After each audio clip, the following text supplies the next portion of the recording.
Assalamualaikum warahmatullahi wabarakatuh. Alhamdulillah wa syukurillah wassalatu wassalamu ala rasulillah wa ba'du.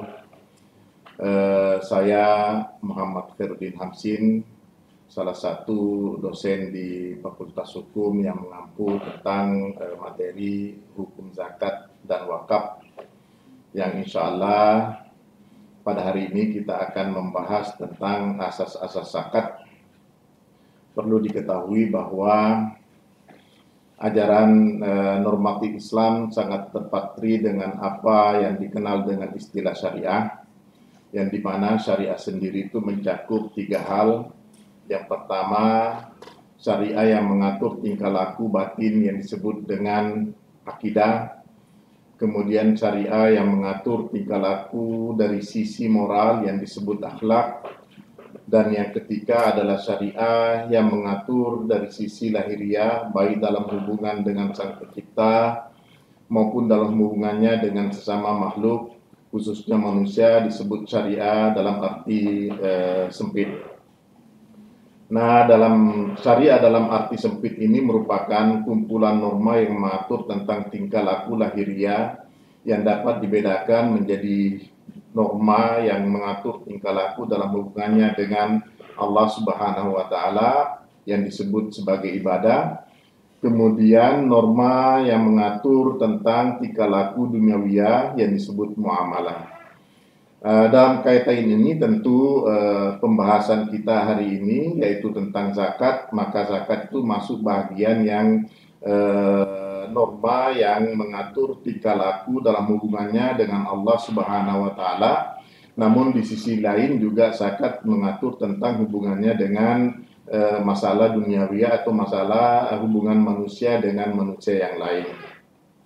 Nah, oleh karena itu kalau kita berbicara tentang asas-asas zakat, maka dalam kajian kontemporer secara hierarkis tentu norma ini dijenjangkan menjadi 3, yaitu kita akan coba melihat dari sebelum melihat hukum praktis daripada zakat itu, kita akan melihat nilai dasar daripada zakat itu, kemudian diturunkan kepada asas umum, baru yang ketiga masuk kepada peraturan konkret daripada zakat itu sendiri. Nilai dasar merupakan kumpulan norma yang mendasar seperti keadilan, kemaslahatan, dan banyak lagi yang lainnya yang juga banyak ditemukan dalam Al-Quran dan As-Sunnah. Tentu nilai dasar ini mencakup nilai teologis seperti keimanan dengan berbagai cakupannya, nilai dasar etis seperti keadilan, nilai dasar yuridis seperti kemaslahatan. Nilai dasar yang terkait dengan zakat adalah nilai-nilai dasar yang berhubungan dengan harta kekayaan secara umum, yaitu satu, bahwa Allah Subhanahu wa Ta'ala adalah pemilik mutlak dari harta kekayaan yang dimiliki oleh manusia. Yang kedua, nilai dasar itu bahwa Allah Subhanahu wa Ta'ala mendelegasikan pengelolaan harta kekayaan kepada manusia. Dan yang ketiga, bahwa manusia karena itu adalah pemilik nisbi atas harta kekayaan yang ada dalam kekuasaannya. Ini termasuk nilai teologis, dan nilai etis adalah keadilan dan persaudaraan, sementara nilai yuridis adalah kemaslahatan. Kita coba akan melihat satu persatu dari nilai dasar daripada zakat itu sendiri. Yang pertama, kita menyebutnya bahwa Allah Subhanahu wa Ta'ala sebagai pemilik hakiki daripada harta kekayaan yang dimiliki oleh manusia. Nah, oleh karena itu banyak sekali ketentuan-ketentuan ini yang kita bisa dapatkan dalam Al-Quran, seperti dalam suratul Baqarah ayat 284 yang menyebutkan bahwa milik Allah lah apa yang ada di langit dan apa yang ada di bumi. Kemudian ayat yang lain dalam suratul Nisa ayat 131 yang juga menyebutkan bahwa sesungguhnya milik Allah lah apa yang ada di langit dan apa yang ada di bumi, dan adalah Allah maha kaya lagi maha terpuji. Ini menandakan bahwa teks-teks Al-Quran ini menyebutkan bahwa apa yang dimiliki oleh manusia itu sebenarnya adalah merupakan titipan dari Allah Subhanahu wa Ta'ala untuk dikelola, untuk dipergunakan untuk demi kehidupannya selama di dunia ini. Yang kedua, Allah mendelegasikan pengelolaan harta kepada manusia. Artinya bahwa apa yang dimiliki oleh manusia itu sendiri hanya manusia mempunyai hak pengelolaan karena didelegasikan oleh Allah Subhanahu wa Ta'ala, seperti yang terlihat dalam surat Al-Baqarah ayat 30. Allah berfirman, "Ingatlah ketika Tuhanmu berkata kepada malaikat, sesungguhnya aku akan menciptakan seorang khalifah di muka bumi ini." Artinya bahwa manusia diciptakan oleh Allah Subhanahu wa Ta'ala mempunyai kemampuan untuk menguasai alam ini, untuk mengelola alam ini sebaik-baiknya untuk kepentingan kesejahteraan manusia itu sendiri. Juga dalam surat Hud dikatakan, dalam surat Hud ayat 61, Allah berfirman, Dia menciptakan kamu dari tanah dan bumi dan menugaskan kamu untuk membuat kemakmuran di dalamnya. Nah, ini jelas sekali apa yang disebutkan dalam Al-Quran, bahwa sebenarnya fungsi daripada manusia untuk hidup di muka bumi ini adalah diberikan kewenangan oleh Allah Subhanahu wa Ta'ala untuk mengelola harta yang dimiliki di muka bumi ini. Ini merupakan dasar yang kedua. Dasar yang ketiga atau nilai dasar yang ketiga dari zakat itu sendiri, manusia mempunyai kepemilikan nisbi atas harta yang dimilikinya. Allah Subhanahu wa Ta'ala menegaskan dalam surat Az-Zariyat ayat 19, dalam firman-Nya disebutkan, di dalam harta mereka itu ada hak orang yang minta dan orang yang tidak punya.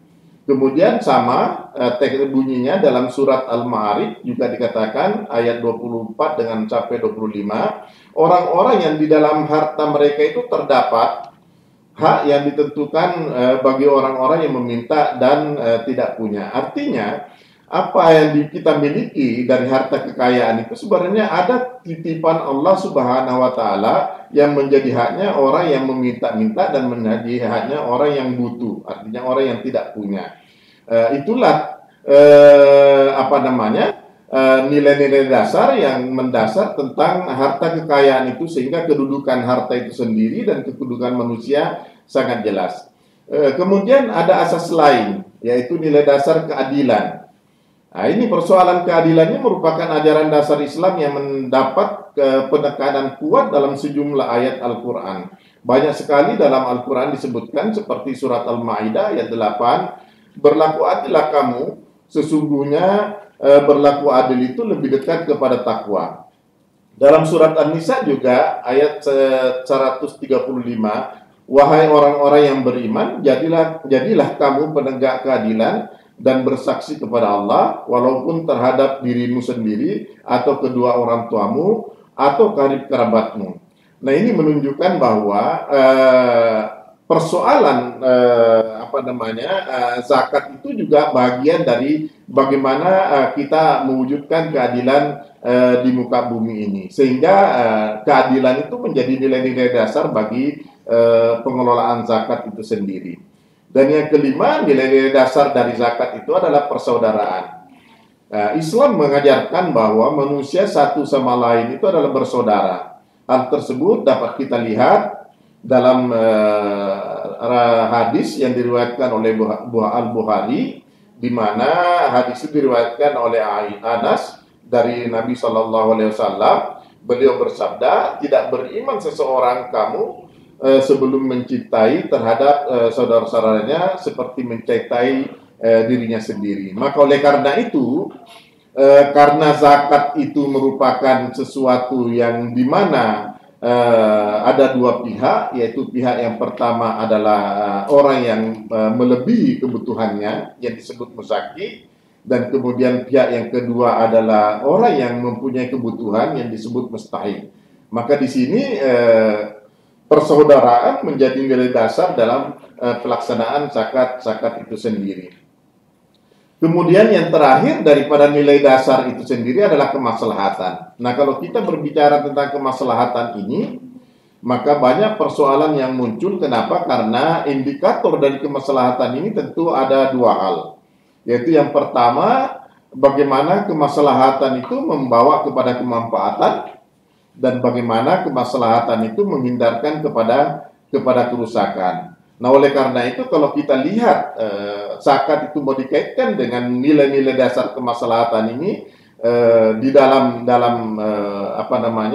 hukum Islam itu sendiri, kemaslahatan sering diidentikan dengan tujuan daripada hukum Islam itu sendiri.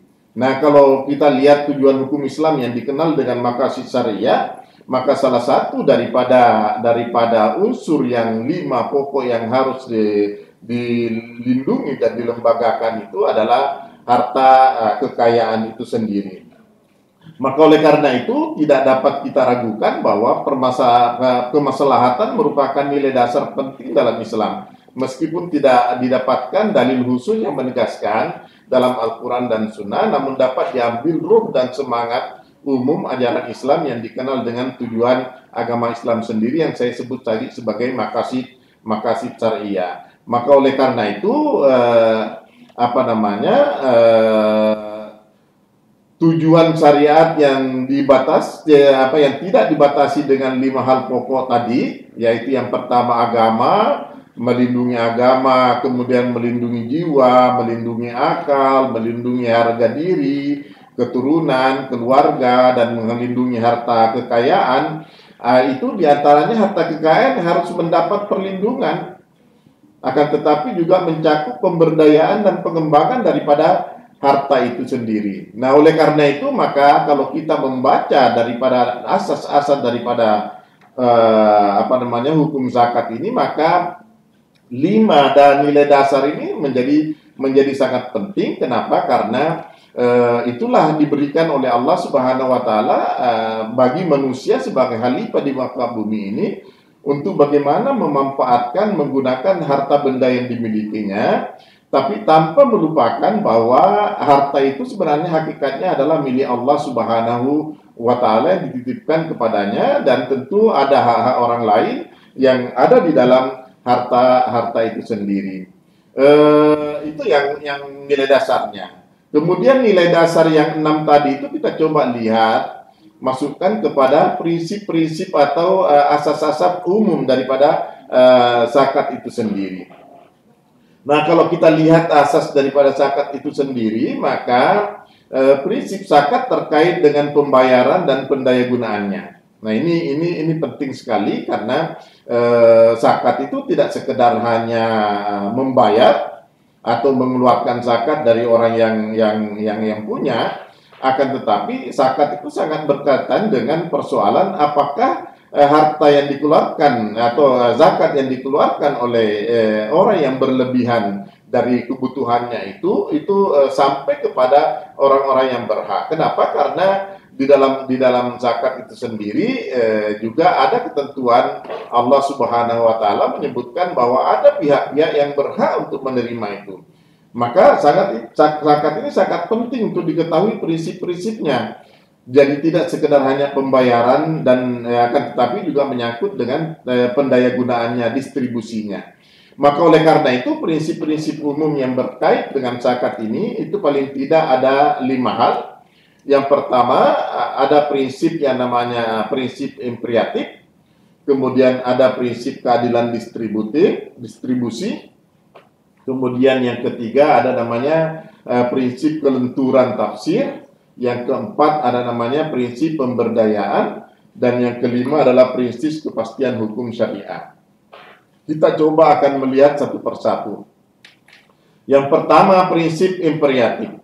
Ini prinsip-prinsip umum dari zakat itu adalah prinsip impriatif. Pengeluaran zakat oleh muzaki, artinya orang-orang yang sudah berkewajiban mengeluarkan zakat, bukanlah suatu tindakan sepihak atas belas kasih. Artinya orang muzaki itu mengeluarkan zakatnya tidak didasarkan karena dia mempunyai belas kasihan kepada orang yang butuh, kepada orang yang miskin, kepada orang yang fakir, dan lain sebagainya. Tetapi suatu kewajiban yang berlandaskan keyakinan bahwa Allah Subhanahu wa taala adalah pemilik hakiki dan harta benda yang ada padanya. Nah, kemudian Allah Subhanahu wa taala seperti yang tadi di dalam nilai dasar itu mendelegasikan pengelolaan hartanya itu kepada yang bersangkutan sebagai pemilik nisbi. Sehingga secara inheren orang lain memiliki hak terhadap harta tersebut. Oleh karenanya wajib dikeluarkan yang menjadi haknya, dan itu bukan tindakan sukarela dan belas kasihan belaka. Ini tadi ditegaskan dalam beberapa ayat bahwa Al-Quran menyebutnya di dalam harta kita itu ada hak-hak orang lain, yaitu orang-orang yang as-sa'il, orang-orang yang meminta, wal mahrum, dan orang-orang yang tidak punya. Ini ditegaskan dalam Al-Quran. Jadi harta yang kita miliki itu tidak lepas dari hak-hak orang lain. Kemudian yang kedua, prinsip keadilan distribusi terkoreksi.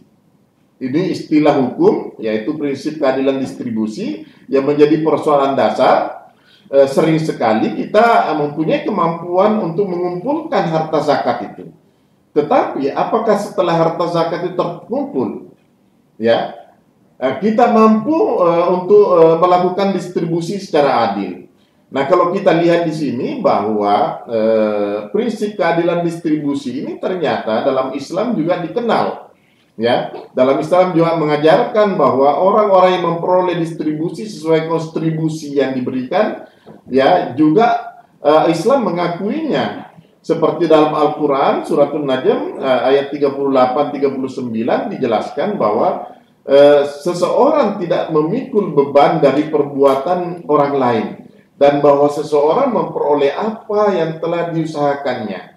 Ini juga tercantum dalam surat Al-Baqarah ayat 286 bahwa Allah Subhanahu wa taala tidak memberikan beban kepada seseorang kecuali sesuai dengan apa yang dia mampu untuk melakukannya.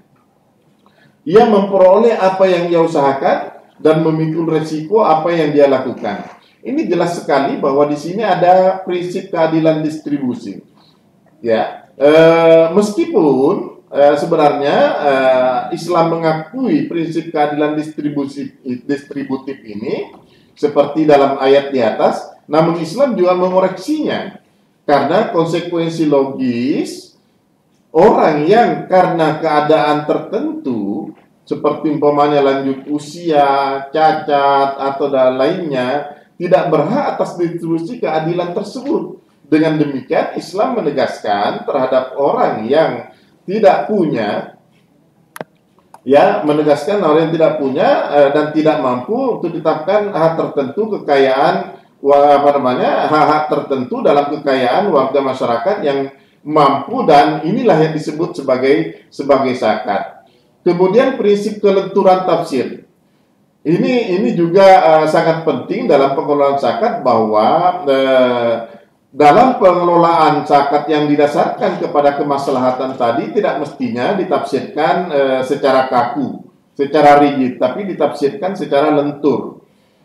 Bahwa dalam zakat itu sendiri sudah ada pihak-pihak atau asnaf yang berhak menerima zakat, tapi tidak menutup kemungkinan di luar asnaf 8 itu juga masih ada pihak-pihak yang berhak untuk mendapatkan dari zakat itu sendiri. Kemudian yang terakhir mungkin prinsip pemberdayaan.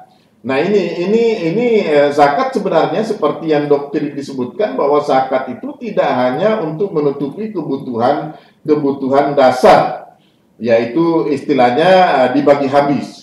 Akan tetapi semestinya zakat yang diberikan kepada pihak-pihak yang berhak untuk menerimanya itu mampu memberdayakan ekonominya, mampu meningkatkan kesejahteraannya, baik dalam memperbaiki kualitas konsumsinya, kualitas ekonominya, maupun kualitas kehidupan spiritualnya. Sehingga orang yang menerima zakat itu sendiri itu dapat membebaskan diri dari dia yang tadinya sebagai orang yang butuh, dia tadinya sebagai orang yang minta-minta, itu nantinya mempunyai kemampuan untuk dia sebagai orang mustahik.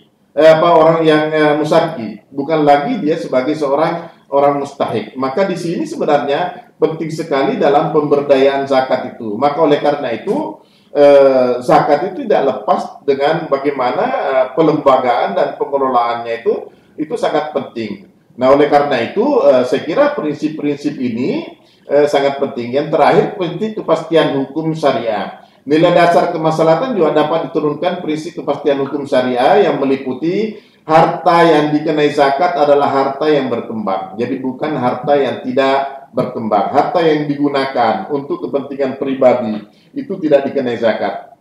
Kemudian harta yang dikenai zakat adalah harta yang merupakan kelebihan dari kebutuhan dasar.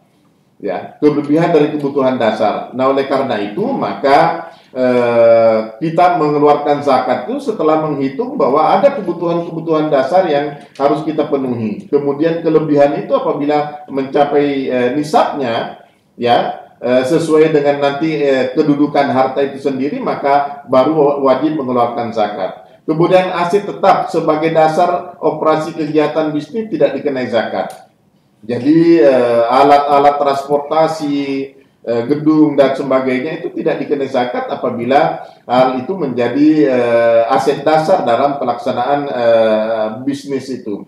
Kemudian aset tetap yang menghasilkan pendapatan selama tidak dijadikan objek dagang tidak dikenai zakat. Namun yang dikenai zakat adalah penghasilannya. Nah, oleh karena itu apabila kita mempunyai rumah itu untuk aset tempat tinggal kita dan kita mempunyai rumah lain yang kita sewakan jadikan kos-kosan, maka hasil dari kos-kosan itulah yang nanti akan dikenai zakat. Dari 5 prinsip umum ini jelas bahwa Islam sendiri menempatkan zakat sebagai bagian dari ibadah mahda, tapi itu zakat juga merupakan disebut sebagai ibadah maliyah. Artinya zakat itu mempunyai dimensi ibadah ya kepada Allah Subhanahu wa taala, tapi juga mempunyai dimensi sosial yang harus dikelola, dilembagakan, diatur sesuai dengan prinsip-prinsip yang tadi sudah dijelaskan, baik itu prinsip dasarnya maupun